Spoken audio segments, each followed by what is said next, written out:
Hello everyone. Enough of movie masala and flicks. Let me take away your attention towards one of our favorite topics nowadays, cricket.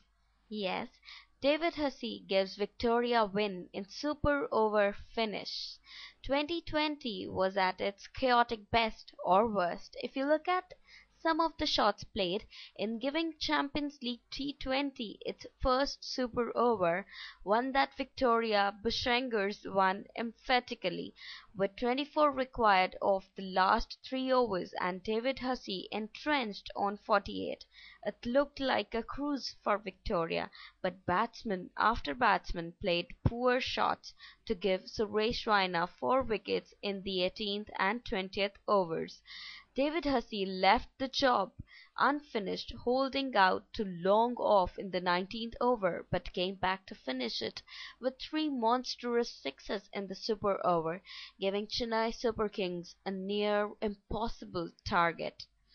After Arsene Finch's stunning 41 off 17 at the start of the chase, Victoria needed a straightforward 59 off 50 when Mutia Muralidharan took 2 wickets in 2 balls.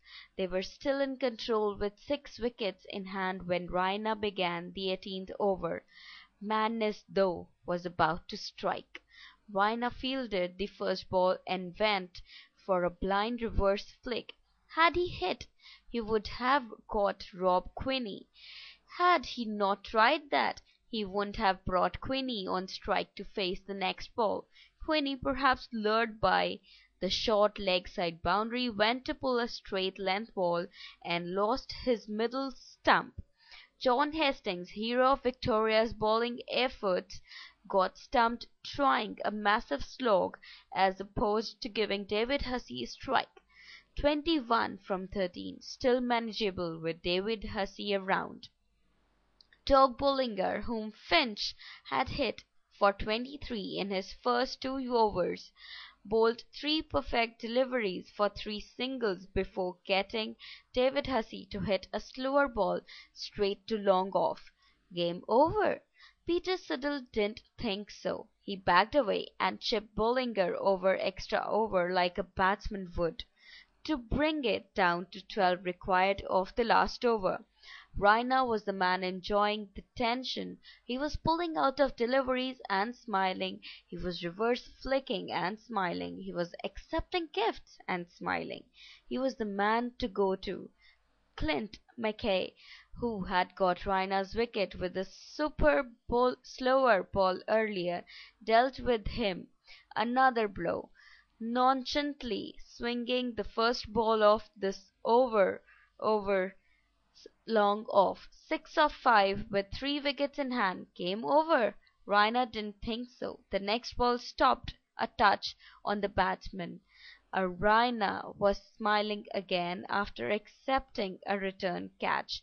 Dirk Nayens played along with the chaos theme and hit the next ball straight down long on's lap. Siddle, who should have been given the strike, now made sure he crossed. He had earlier bowled an over of 3 waist-high full tosses, 2 of them deemed beamers, one of them hit way over third man.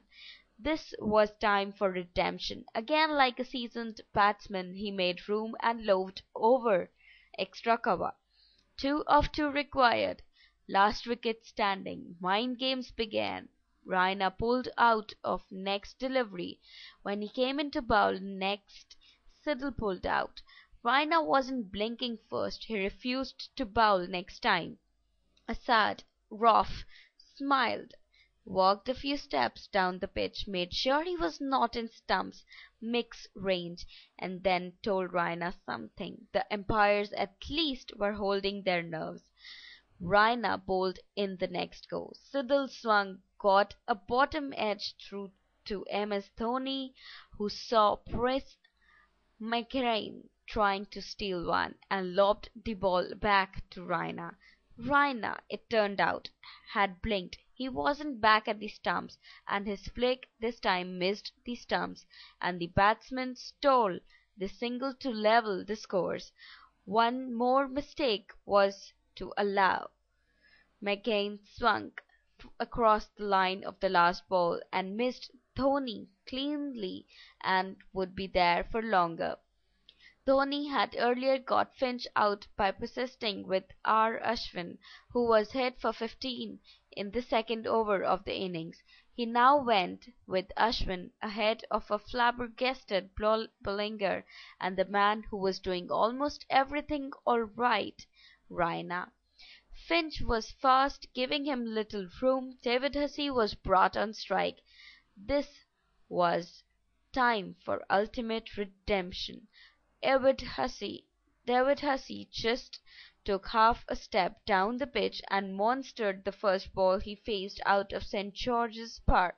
This six meant more than just 6 runs, just the massiveness, just the nonchalance. Ashwin knew David Hussey could get him any time. The carom ball that had caught Finch was forgotten, the arm ball was forgotten. All that came out was flat and full or flat and short, and went for 2, 2, 6, and 6. With 23 runs to defend in the super over, Victoria went to the master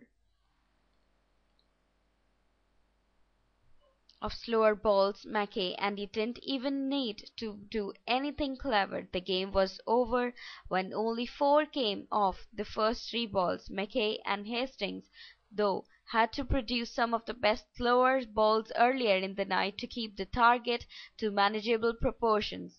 M. Vijay, with his 53 balls 73, had taken Chennai to 135 for 2 in 16 overs when Hastings and Mackay intervened with 3 overs for 14 runs and wickets of Vijay, Dhoni and S. Anirudh. Both the bowlers expertly bowled over all 3 versions of slower ball: off cutter, leg cutter and bouncer, and Chennai and the shots, just like punctured balloons, went nowhere. It was just after Siddle's horror over that Hastings struck with this slower bouncer to remove Vijay, who waited and still could manage only a top edge. In the next over S. Aniruddha got a slower leg cutter from Mackay, and the leading edge would have fallen back on the pitch had Matthew Wade not taken the catch. In the next, Hastings gave Dhoni, who had looked the most ungainly in missing a couple of slower ones earlier, a repeat dose of the slower bouncer. If the slower ones had the sedative effect of Chennai, Finch shook them up harshly when for about 15 minutes almost nothing hit anything except the sweetest of his bat, and the fourth umpire was kept on constant alert to get new balls. Mackay, Hastings, and Finch would have thought they had done enough, but they would be required again on a mad night.